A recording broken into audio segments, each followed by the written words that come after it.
Everyone knows you should never take a physicist to a sci-fi movie. The same can be said about a biologist and a creature feature.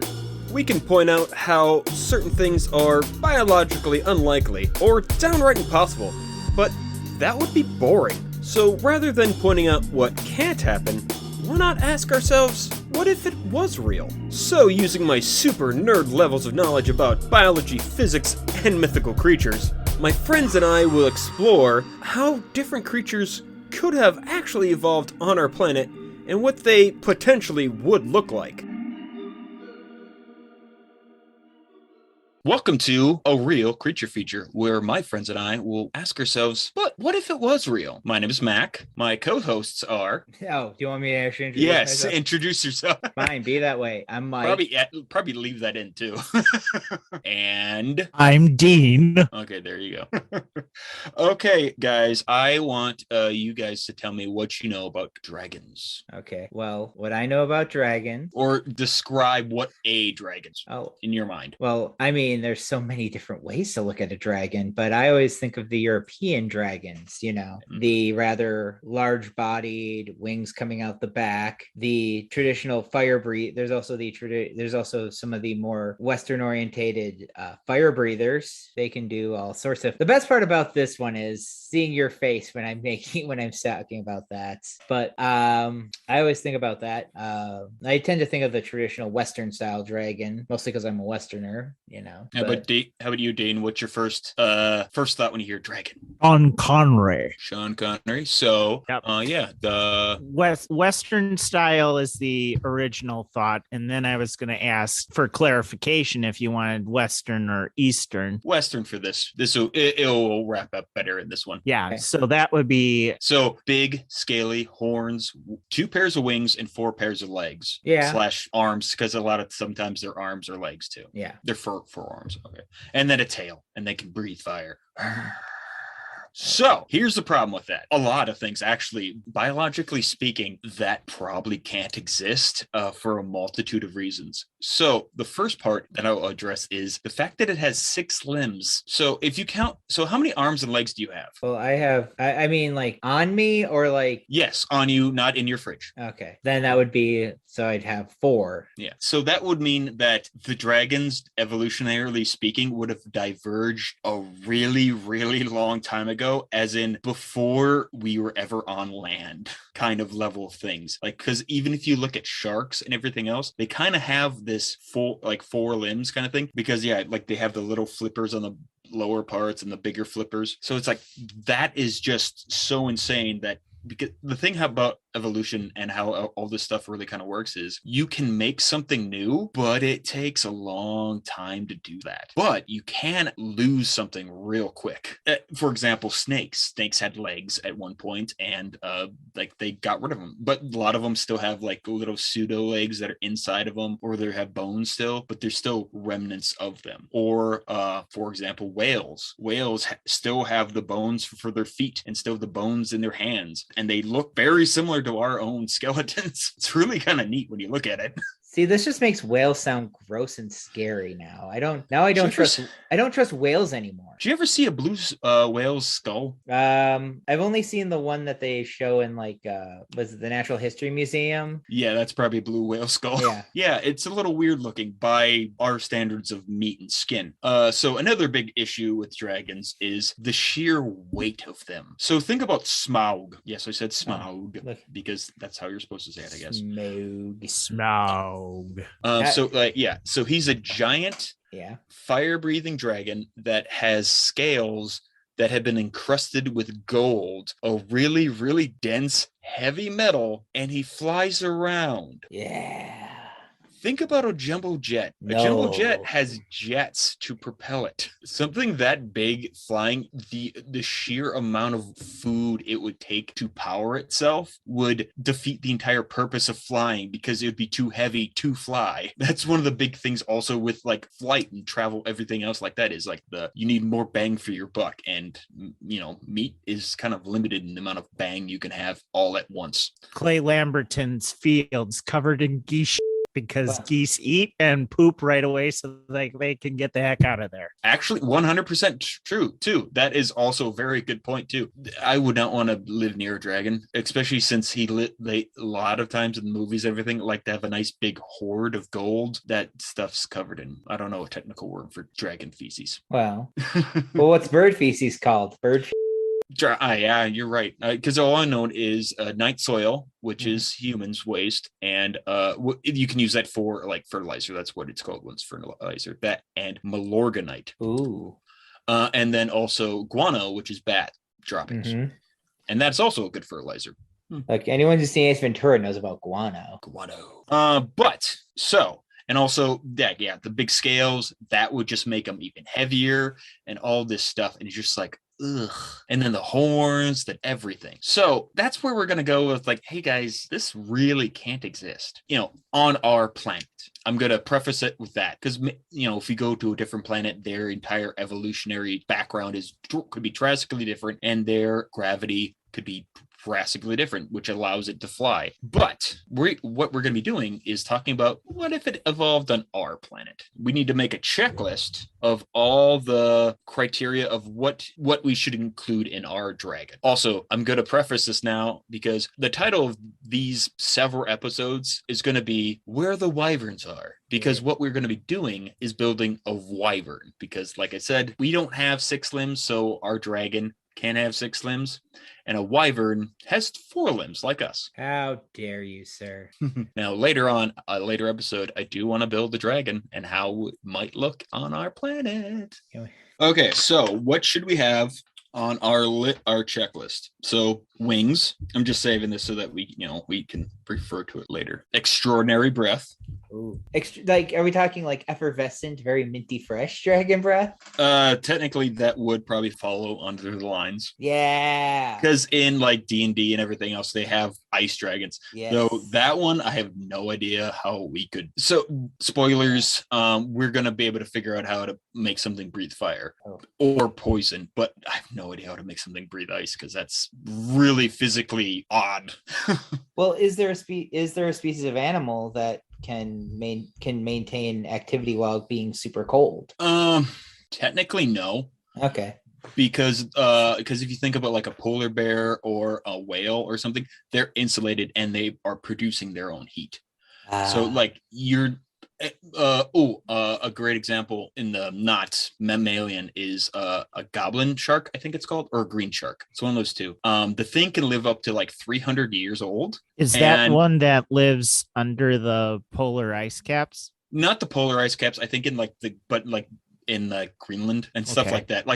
So really, really cold areas, and it doesn't move all that much, and like that's the reason why it kind of lives that long, is because its metabolism is just so slow, and because it's cold-blooded. And I think that is like one of the no, never mind. I was going to say the only cold-blooded, I think, but no, there's fish that live out there too, so that doesn't count. But okay, yes, extraordinary breath. Anything else? What do we got so far? We have wings. Flight. Yeah. Extraordinary breath. Yep. Now, should we talk about scaling? Dragons are traditionally seen as big? Yes, that is a very good question. So yes, size.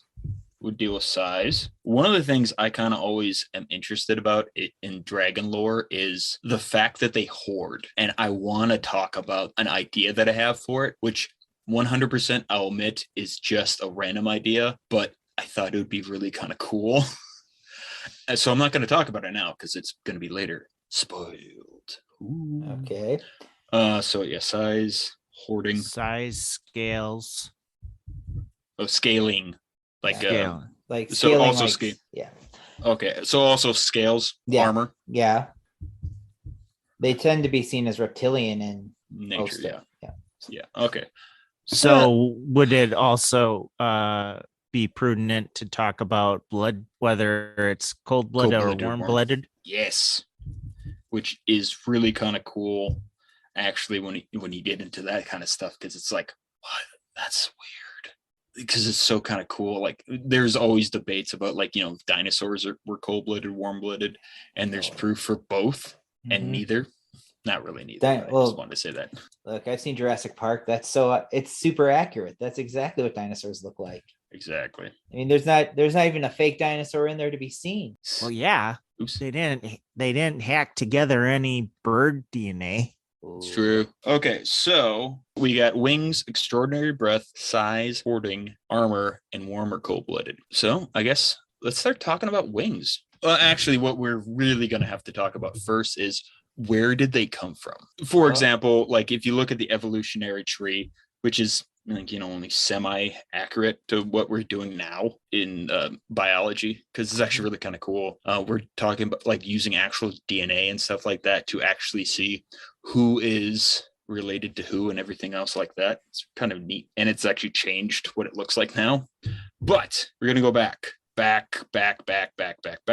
to before crawling out of the ocean and all these other cool things. And like I said, we have four limbs, 2 arms, 2 legs, or 4 legs. And in that is called tetrapoda. So that's where, so like everything that has 4 arms, or not 4 arms, 2 arms, 2 legs, is all in one giant group called tetrapoda. So that includes us, a lot of bony fish, and actually I think all bony fish really, and then lizards, reptiles, and a lot of things with vertebrates. Keep bouncing back and forth. Sorry about that. Okay.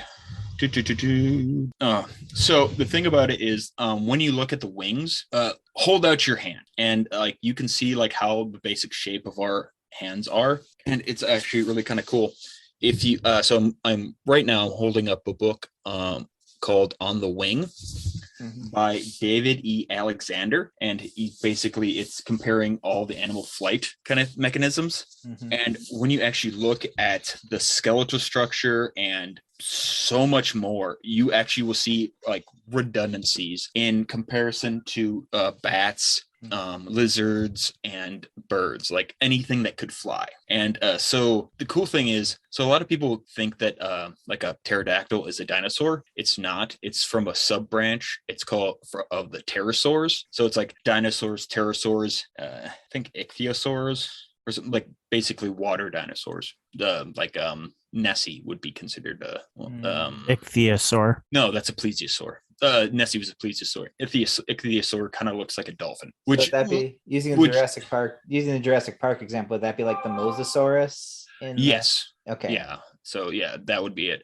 And the cool thing about the reason why I'm bringing up the dolphin-looking thing, the ichthyosaur, and also the different things of wings, is there's such a thing as convergent evolution. So that's why bats and birds aren't the same branch of things, because they have wings, which at one point I think we probably did classify them like that. But no, they just happen to evolve wings independently of each other. So it's kind of cool. Like, that's why it's kind of cool. Like, we have so many different mechanisms of how all these things work. So I would propose that these guys might have evolved not from the pterosaurs. The only reason why I say that is because the traditional look of dinosaurs is like that, like kind of bat-like in appearance. And the pterosaur was like a super long pinky. Oh, yeah, you had the 3 fingers on top, and then the people at home, if you stretch out your pinky, the pinky would stretch out farther and would be the ends of the wing.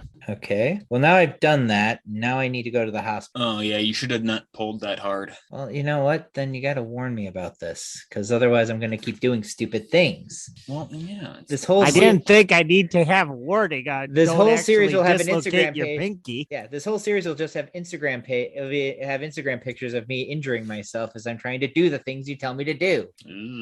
I just said, look. Yeah. Yeah. Look at that. It's all the way over. Yeah. And so so it's actually really kind of cool when you look at, like, the best example is, so the largest dinosaur or largest pterosaur to ever live. So really, just a second. I want to make sure I say it right. Or actually, I'm going to bring it up, and Google's going to probably say it. It's a Quetzalcoatl? Yeah, but it's like something. Well, it's based off Quetzalcoatl, the Aztec god. That's where it comes from. The name. Largest flying Oh, that pterosaur. Yeah. That one's huge. Yeah. Oh no, it's not letting me. And yeah, that thing's freaking huge. And it's also really gangly and weird looking when you actually look at it. So on Google it actually shows a great example of it. And it's like you can see where it's like comparable to the size of a giraffe. Ooh. So that thing is huge and has really, really its length is 33 to 36 feet. Ooh, flight speed is 128 kilometers per hour. Yeah. Pretty fast. Yeah. Come on. Where's the thing that tells me how to pronounce it? Yeah, because it's one of those things like the Quetzalcoatlus. Yeah, Quetzalcoatlus. Yep. Look at that guy. Or if I look up pronunciation. He's beautiful. How do you look at him eat that Brontosaurus. There are two different ways of pronouncing this, either as Quetzalcoatlus, or as Quetzalcoatlus. So just the beginning chip. Yeah, that David Attenborough, that ain't. No, it's Julian Miguel. Julian Miguel. Yeah. So I was like, I will allow it. But yeah, and the most interesting thing about it is how does that look like a dragon? I mean, it has a lot of features that I would consider dragon-like. Yeah. Now, would you call him bulky? He's teeny. He's very thin. Very thin. Very thin. Needs a streamlined for some reason. Almost like for long distance flying, you can't have that much weight on you. So yeah, that's one of the big issues with a lot of the dragon depictions is they're bulky, and it's like I said before, this sheer amount of weight that would be and the amount of energy it would take is staggering. So that's the coolest thing about this. Like the cool thing about like wyverns and everything else is like in lore and in different stories, there's like a gamut of sizes. So it's like it basically is an entire evolutionary branch. So just like dinosaurs were an evolutionary branch, these would be one big branch that just keeps going, and like they can just keep evolving into so many different like depictions that we've seen in folklore. So I was like, oh, that'd be really kind of cool. Hence why I kind of want to do this show, so we can talk about all this cool stuff that actually like that correlates with actual evolution and actually is really neat. A lot of things can happen. So like if you want an animal that can be like really fast and maneuverable, the wings will look a lot different than if you look at something that flies really long distances and doesn't actually do all that much flapping. So like you can look at charts of birds and like all the different type of bird wings. And like recently we were watching Rescuers Down Under, and they had this great chart because the albatross is one of the largest birds on the planet now. And the guy had to extend the runway because he was too big for their runway. And they had this great chart. And it was like, yeah. And it's because different birds have different capabilities. Wings are not wings are like there's not one design for a wing. They're all really neat. Yeah. Like, have you ever seen a hawk being attacked by sparrows? I have not. But it's really kind of cool. I actually have seen it, and it's just like you just see a hawk, a apex predator, something that can just like eat anything it catches, and it's getting bombarded by little sparrows just pecking at it, and he's just like, I don't like this. Death by 1,000 cuts. Yeah, and it's just insane to see. And because he's not, or it's not as maneuverable in tight spaces like that, because he's meant for flying high and then dive bombing and grabbing something and going off. Speaking of things I've seen like that, though, I have seen a bald eagle carry off a small deer once. Yes. And that's the insane thing about wings too, is just but that's the cool thing about all that is there's so much potential in such a thing. So let's go with it. So a normal eagle can fly 2 miles. Like, this is just ballparks and everything else. Mm-hmm. So if he's carrying more weight, that just means he has less of a distance that he can fly. Like, he still has that potential. And then there's like a max amount of it. So, it's a line graph, weight to distance. So at one point there will be a plateau of distance. Like, you can't go like it's 0. Mhm. And so yeah, like I said, well, because there's so many different types of wyverns, we actually probably don't need to specify the type of wing, but let's go with that. It's going to be like nice long distance. So recently I was actually looking. So I have I had like a lot of like, I like picture books because it sounds dumber than it is, because it's like a lot of reference materials and a lot of like art books. Mm-hmm. And I have one about the creatures of Star Wars. Yeah. So in there is, I don't know what particular one it is, and it doesn't really matter because the illustration point is the way they depict the arms in one of them is giant, big, bulky, muscular, like Arnold Schwarzenegger arms. Yeah. That's stupid. Oh. If you look at a bird or most any of the animals, how much meat is on a wing? Well, never much. Yeah, never much, because just a good chunk at the base, and then it's usually because most of the time they're not flapping really with, like, they're flapping with their arms because there is an actual kind of motion with it, but a huge chunk of it is in the breasts. And that was going to be my question, is like, isn't the dragon going to need some breastbone because you need the breast muscles to attach to something? Yeah, a giant sternum. So yeah, if you look at those dinosaurs again, you can actually see, well, if you just look at a chicken sternum, it's huge. It takes up a huge portion of their chest as compared to ours, which is flat. It's pretty flat. It's very anemic. And it sticks out. It has so much more connections, bone connections for muscle. So more muscle can attach to it. So more but flap and move up and down. And you don't need as much muscle on the arms because A, that's more weight. And B, you're not moving as much as you think. But yeah, still needs some motion because obviously it's just like or also it's can also be kind of like our hands too. I was going to ask about that because I was thinking our hands are mostly tendon. Yeah. Because it's all mostly coming from the other parts of it. It's coming from the other parts of the arm. Yeah, your forearm. Yeah. And it's very similar to them too. It's just like you don't have to have all your force coming from one spot. Now, with birds, I know that they have hollow bones. That character that you were talking about with all that muscle, wouldn't that muscle tend to break the bones if they're hollow?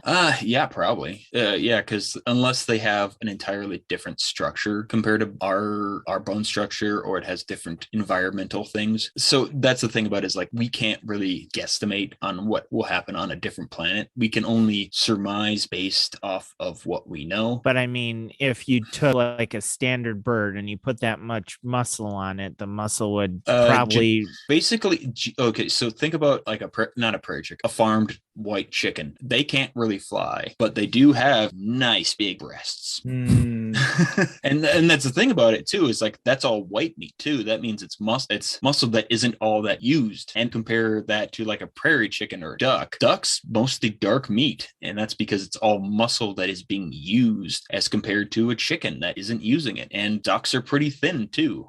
Active muscle is a lot of times lot thinner and like scrawnier than non-active muscle. What I think in like a lot of like weightlifting circles, you can also use the term glam muscles, where it's like it's only there for show and it's actually not all that impressive when you actually see somebody using it. It's that idea of like where people, because I know this used to be a thing and they talk about it in weightlifting, where you do few reps with a lot of weight, which then creates a lot of that show muscle. And then, if you want more tone, you do more reps with less weight on, which is what my dad would equate to what he calls the farmer's body. It's very much a very toned, very, it doesn't look like it has a lot of strength behind it, but it's but the muscle underneath is so toned that it could exactly do that. And that would go in probably with our wyvern design is it would need to look pretty scrawny and not all that impressive. But even better, a great example too is I think it was like, this was years and years ago, where they had Man versus Nature, one of those Fox shows, and they had an orangutan versus a sumo wrestler in tug of war. So I got pretty skinny arms, long skinny arms, because I'm just a ganglier person. The orangutan, who didn't even look like it was an adult, had just scrawny hairy arms, and like it's like, and it barely even tried, and it just pulled the sumo off the platform. Wow. And it's just like, because they use their arms every day. That's how they get around, is all that climbing is using their arms. And it's just really neat that it's like they don't look all that impressive, but they will probably rip you in half. Well, now we've got this idea with the bones, like the idea with the muscular structure makes But I'm almost curious about the idea of a bone structure. Wouldn't the idea of like birds have hollow bones, like Dean said, so that they have less weight? What about like almost like a cartilage that has almost a weird, I don't know if there's any animals in nature that have this, so I'm just obviously flying off the seat of my pants. But anyway, I'm thinking of the idea, is there something of like almost like a skeletal weave that could go around something lighter like a cartilage, where it could still have some sort of a strength, but also still like have some sort of strength to it, but just not needing as much bone as it would? So no. Now our bones in general are also covered by a bunch of other stuff too. But the problem with what you're saying is that's still added weight, and that's added weight with the bone and the muscle. Now, theoretically, something eventually could evolve. Something. Oh wait, I'll go with this way. Avatar. In the movie Avatar, they talked about how they had their skeletal structure was reinforced with a natural carbon fiber material. Blah blah blah. I was like, well, that would be. Why would it need that? It's on a planet that has less gravity than ours, so why would it need more dense bones? It would have to be something like that. But like I said, with evolution, it takes a long time for something new to pop up. A lot of times it's just the same thing over and over and over, recycled, and until it's kind of good. Yeah. For example, our eyes. I remember learning that our eyes were in that first evolved to be able to see underwater, and that was good enough forever. So like all our eyes are like supposed to be better underwater or something like that. It was just like, well, that's not cool. I wish my eyes be better, but it happens. Even though I guess when we were talking about like Smaug is kind of a scrawnier style dragon too, but it's because he's lanky and everything else. But yeah. Any more questions about wings? I guess we also could probably talk about what our big goals are for this and everything else. Well, I mean, for anybody who is listening and cares, eventually, I think it'd be really kind of cool to bring on experts about certain things. Because I have these 3 books, and they all got recommended by Dr. Mark Whitten, and he's a paleo artist and paleontologist. Also, he's like a flight expert. So he understands wings. And so I asked him a bunch of questions, which I over-prepared and didn't prepare at all for any of this. Of course. Because I have one about like comparative biomechanics. Nice. A textbook about comparative biomechanics and wings and all these other things. Now, I mean, it's the idea of, are we like, I guess in the concept here, is each episode going to be like kind of like a multi-part series where we deal with like a different mechanic of, say, making a dragon? Like we could talk about something, I mean, because with the time. I think once we actually figure out a good method, unless it's a particular like long subject matter, I think for the most part, it's just going to be one episode or 2 of a thing. Okay. Because I was like, when I was talking about like mermaids or merfolk, I'm like, I plan on that probably being only 1 or 2 episodes. Don't touch my gills. I'm going to be honest. Oh, I'm dumb too. And I was actually going to talk about this. So the cool thing about cool thing about like evolution is like, we can't really give it like a purpose or a design or anything about it. So one of the things that I will actually want to talk about later on for when we talk about the extraordinary breath is a secondary possible use of wings for that. And I was like, ooh, that'd be really kind of cool. No, more like a fan. Okay, so now since we do have the time, let's talk about this, because since this has basically become very wing centric. Yeah. Let's talk about Flight of Dragons and why this is the most boring film ever made. They actually go into the biology of how these dragons are capable of flying. And just look up the movie Flight of Dragons and just see their fat little round bodies. Yeah. Because did they talk about gas or anything? It's a heated gas bladder inside. Oh, Dean, you actually watched the movie. You watched the movie. I've got a little bit more on this. Yeah. So in the movie, John Ritter is transformed after he tries to create a board game. He then is transformed into a dragon. And part of the movie is him trying to learn how how to use and how to live inside this dragon body in this magic world. A elder dragon teaches him how he is supposed to fly. So one of the things is dragons will consume, I forget what the stone it is, but it's something that they can eat, and then they crush it in their gullet, and then they have a special bladder that mixes that with another chemical that I think creates helium. I can't remember what it creates. No, that's but God. But It's gonna break So- your as mind. far as I understand, So they're it's alchemists. In a lot of ways, yes. 'cause- inside their body, they are able to make this They- bladder where They they have tiny inflate. Edward Elrics in them. yeah. But what's, they what's the inflate. problem here, Mac? What's the problem? Okay, so like how They inflate, they fly, and in order to get rid of the gas, they can burn it. So I believe they throw out the gas through their They- mouth, and then they have a organ that sort of uses natural body electricity to spark it Yeah. and burn it off so that they can land. Yeah. So, okay, 'cause, yeah. I haven't the- watched this in I know. No, This but is you're this is something nailing for the it. next Yeah. next episode. Next episode, we definitely have to talk about. Make sure we talk like specify in case we have see people like, no, that's not what they're doing, or did they actually use helium, like produce helium? Hang on. Because I'm pretty sure helium isn't a combustible gas. Okay.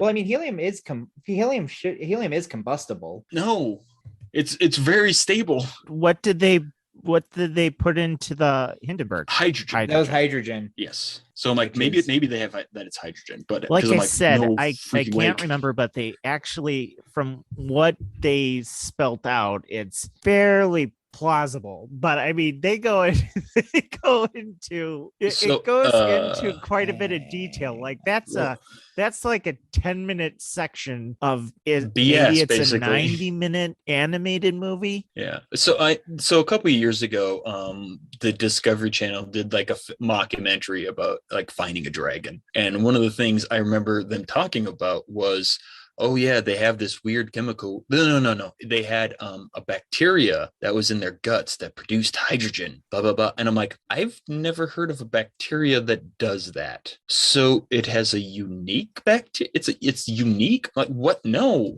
I don't. We are having issues right now because of like, hydrogen power cells, because it's actually really taxing to make hydrogen at times, and like to make that much would be, it's not as cost effective yet. So it's like, I don't think there's a bacteria that can do that. I'm gonna double check that too. Yeah. Are you kidding me? Did they really get inspired from a book? I think might Oh, have. it is it is hydrogen in the dragon, in the Flight of Dragons. It is, they say specifically it is hydrogen. Okay, good. Because also because I was like, because I'm like pretty sure you can't, because like in this you wouldn't be making hydrogen, you would just be releasing it from chemical bonds. So that I can understand. But it was like doing that with helium. I'm like, if that was possible, we wouldn't have a helium shortage like we do now.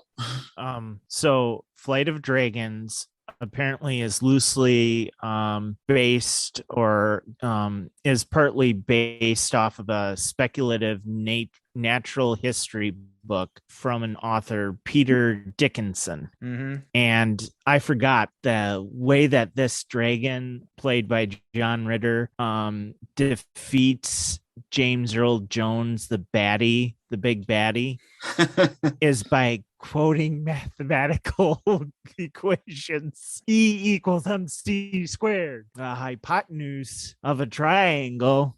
That so also I am one non-good bacteria. I am 100% wrong. There are gas producing bacteria. So there's that. But I'm like, that would be a lot of bacteria. That would have to be a lot of gas to offset something that big. our farts, part of why you have the problem with beans. I thought it was methane. Methane is because our gut people can have a gut bacteria that digests the part of beans that we can't really digest, and they, as a byproduct of that, create gas, and then that builds up, and then you have the toots. Oh yeah, among the 6 fecal bacteria groups, genera species that were predicted to produce hydrogen, Bactoids, fragilis group, Clostridium, yeah, they do produce hydrogen, and they actually also produce in our guts too. So basically what that would mean is that somehow they cultivated a really good strain of hydrogen producing bacteria in their guts, which, okay, I will admit it's possible, but I'm like, that's just... Well, if you ever see these things, they look like beach balls when they're inflated. Yeah, exactly. Exactly. I'm like, then it would still look really weird looking. Oh, it's absolutely weird looking. Which would also mess with its aerodynamics, and it wouldn't be all that fat. Oh, then it would also have a hard time. I still reject it as an actual evolutionary thing, because that would mean it would need to expel the gas to like, well, no, I guess it could technically like have that store always, because then it would just slowly drift down fast, or won't drift down fast, but it's to offset some of their weight. But so I'm just gonna not accept that as a thing, because I'd prefer just pure muscle power to... You can choose that, but Flight of Dragons tells you otherwise. You need to find this book. Yeah. The Speculative Natural History. Yeah. Nice. Yeah, it was written in 1979. It's the movie itself is pretty redonkulous and shockingly boring, because of how it basically stops every time. Like when action is occurring, it will eventually stop so that it can go through essentially the speculative evolution of dragons. It can go through like how dragons work, and we can get into that later. But it's instead of the idea of dragons don't really fly in that way. They sort of just float and are almost at the mercy of the wind, using their wings mostly as a steering mechanism to get them places. I'm looking through it now. Weird. Yeah. But either way, even if I like them apples, huh? Yeah, but either way, that just looks... It looks ridiculous. Don't get me wrong. I hate it. Fit most of our depictions of dragons. How about that? No, it's fair. And definitely wouldn't go with our super scrawny dragon that we're basically making up right now. My Wyvern. Wyvern. Make yourself a Wyvern. Yes. Every time we start saying mythical creatures, the McElroy brothers have ruined my ability to say the word centaur, because I always Centaur. When you're facing down the centaur. What do you aim for when you fight us? We're going to talk about centaurs at some point, because I want to talk about, what do you aim for? The big body or the human body? The horse part or the human part? I'm also going to have to say this to our eventual possible listeners. If we ever get have enough followers to actually justify a Patreon or something like that, we are definitely going to have to make this would be one of the things that they're going to get, is just us rambling about random crap on the side. Oh, well, thank you for listening, and stay tuned for the next episode, where we're going to be talking about something. Actually, I like doing that. It's better than anything else. Next episode, we're going to be talking about extraordinary breath. Ooh, extraordinary breath. A Real Creature Feature is created by Matt Kuklinski, starring Matt Kuklinski, Michael Seaman, and Dean Snow.